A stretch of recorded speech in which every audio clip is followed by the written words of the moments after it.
Hello everyone. Your next experiment is experiment number 4 is sending in and receiving in power circle diagram.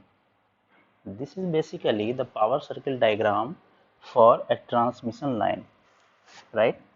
So in this experiment, this is your study experiment where we will see mainly the receiving in power circle diagram.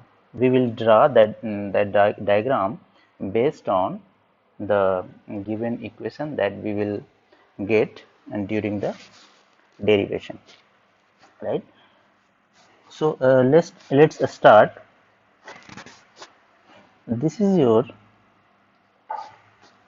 generator at the generating station. This is your transmission line, and here load is connected at receiving end. This is your load, this is your sending end, and this is receiving end. Voltage at sending end is Vs angle del, and at receiving end you have Vr angle 0. In general, we consider Vr receiving end voltage as a reference. That's why we have taken Vr with phase angle 0 degree. This is your reference. And the transmission line, for that transmission line, we have A, B, C, D. All the parameter constant value we have already known. ठीक है, ये हम value हमारे लिए known है, ABCD parameter का value. तो हम लोग बेसिकली फाइंड करना चाहते हैं receiving end power circle diagram. So first we need to find the value of receiving in power. Power, what power? Basically apparent power, in which we have both the power inside that real power and reactive power. So if you want to calculate the receiving end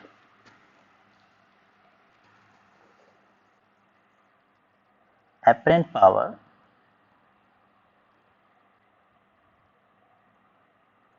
then what will you write? This is your receiving in power SR, right? You can write receiving in voltage in phasor term, है ना, phasor form में लिखेंगे, into receiving in current conjugate. This is the basic formula of apparent power. This is your IR, receiving in current, which is also load current here, right? And now VR is receiving in voltage, that is fixed, that you know how much power, how much voltage, receiving in voltage you are getting, that is known to you. But receiving in current will be calculated in terms of different parameters, है ना. तो हम लोग ये calculate करेंगे. As we know, जो sending end voltage होता है वो कितना होता है? AVR plus BIR. ये आपको ट्रांसमिशन लाइन ABCD पैरामीटर के टर्म्स में आप इस तरह से लिखना जानते हैं. सो IR will be how much?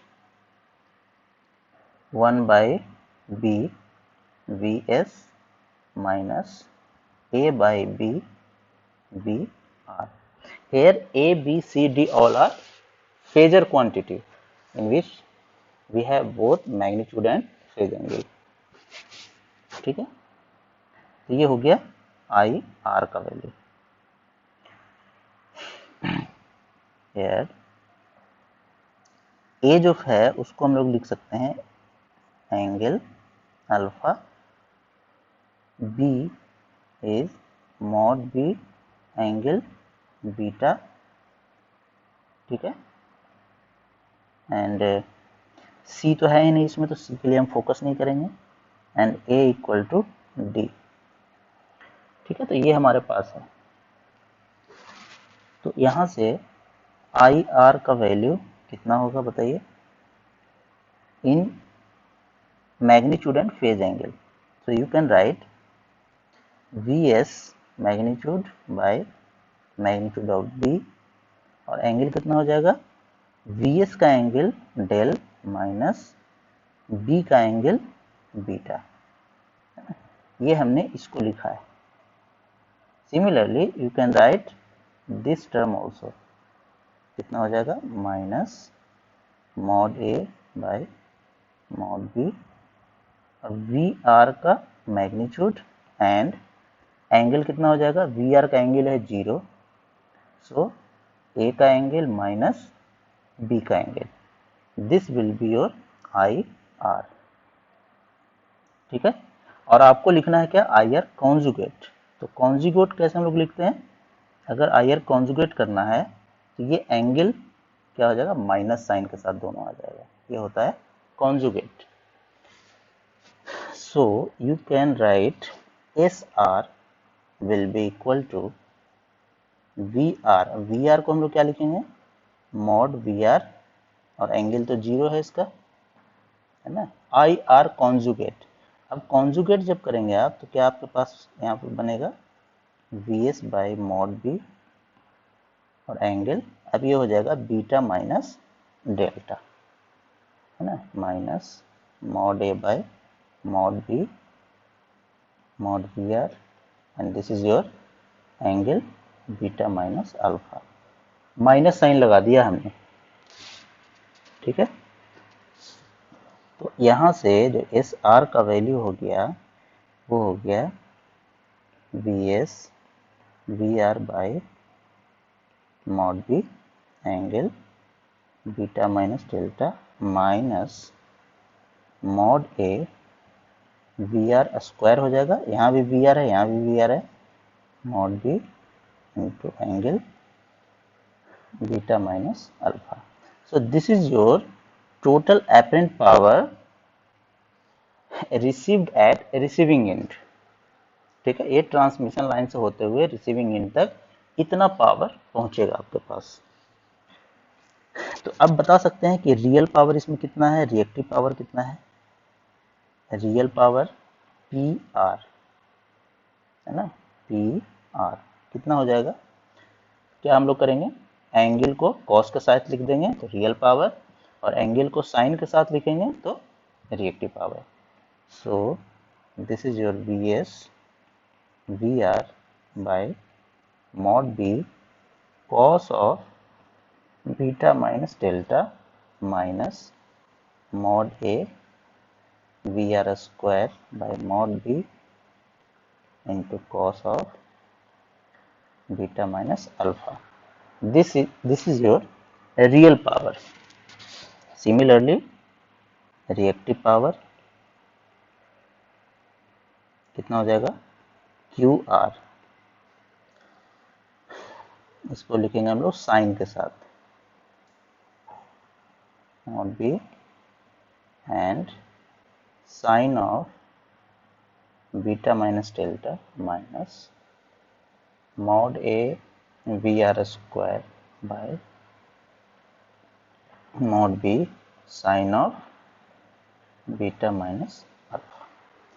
तो ये दो अपने क्वांटिटी कैलकुलेट कर लिया, real power and reactive power. From here अब हम स्टार्ट करते हैं कि हम आपको जो सर्किल डायग्राम बनाना है रिसीविंग एंड पावर का सर्किल डायग्राम, अब उस पर हम फोकस करते हैं। सर्किल डायग्राम का मतलब ही है कि आपको एक इक्वेशन बनाना है जो सर्किल का इक्वेशन रहे, ऐसा आपको इस इक्वेशन को कन्वर्ट करना है, ठीक है। तो अगर हम इसे कह दें इक्वेशन 1, इक्वेशन 2, तो फ्रॉम इक्वेशन 1 आप ऐसा लिखिए पी आर, और ये जो टर्म है इसको आप लेफ्ट हैंड साइड में लेके जाइए तो हो जाएगा plus A V R square by mod B cos of beta minus alpha. ये हो गया एक साइड, लेफ्ट हैंड साइड में ले गए तो बच गया इधर V S V R by B cos of beta minus delta. ठीक है। सिमिलरली फ्रॉम इक्वेशन 2 क्या लिखेंगे, Q R plus A V R square by B sine के साथ आएगा beta minus alpha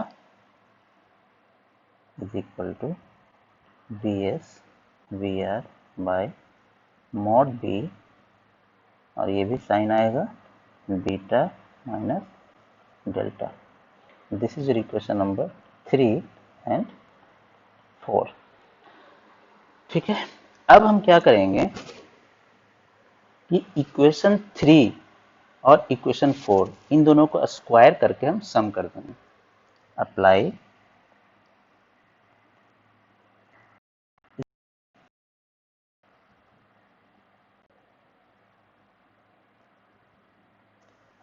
equation 3 square plus equation 4 square, दोनों का square करके हम सम कर रहे हैं।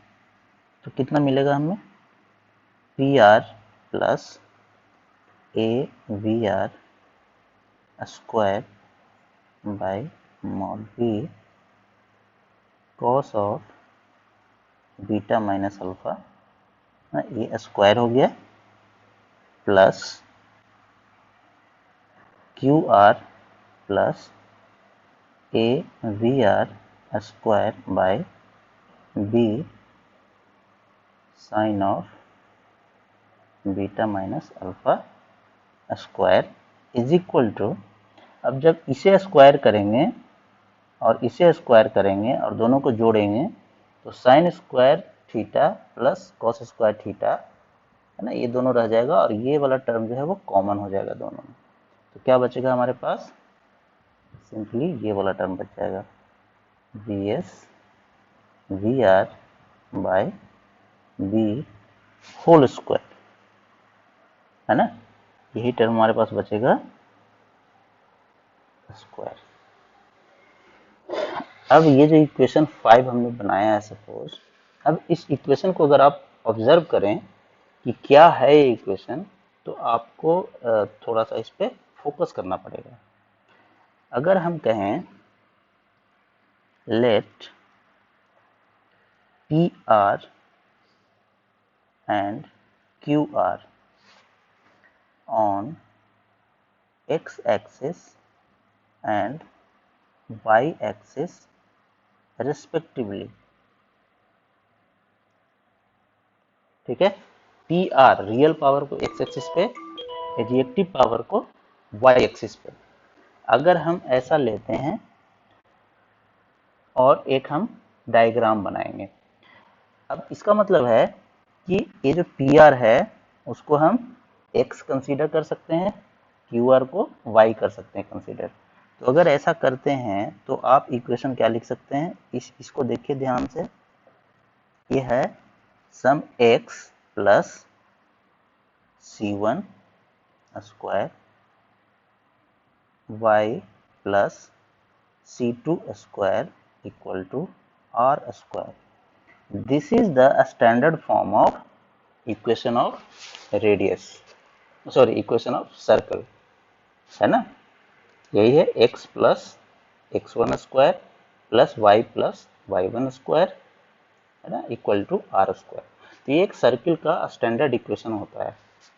तो आप कह सकते हैं कि इस सर्किल के इक्वेशन में रेडियस क्या है और हमारा सेंटर कहाँ पे है ना, सेंटर होता है centre at minus C1 minus C2 और रेडियस होता है R, ये वाला है ये जो टर्म है ये रेडियस को बताता है। तो इससे अगर कंपेयर करें तो आपको मिलेगा इक्वेशन 5 गिव्स, है ना, आप ऐसा लिखें पहले कि equation 5 is the equation of circle. Circuit means circle, circle, ठीक है। एंड रेडियस उसका कितना है, radius is equal to VS V R by mod B, and centre कहाँ पे है, सेंटर है minus A V R square by B, है ना। कॉस, एक कॉस वाला टर्म है और एक है साइन वाला टर्म।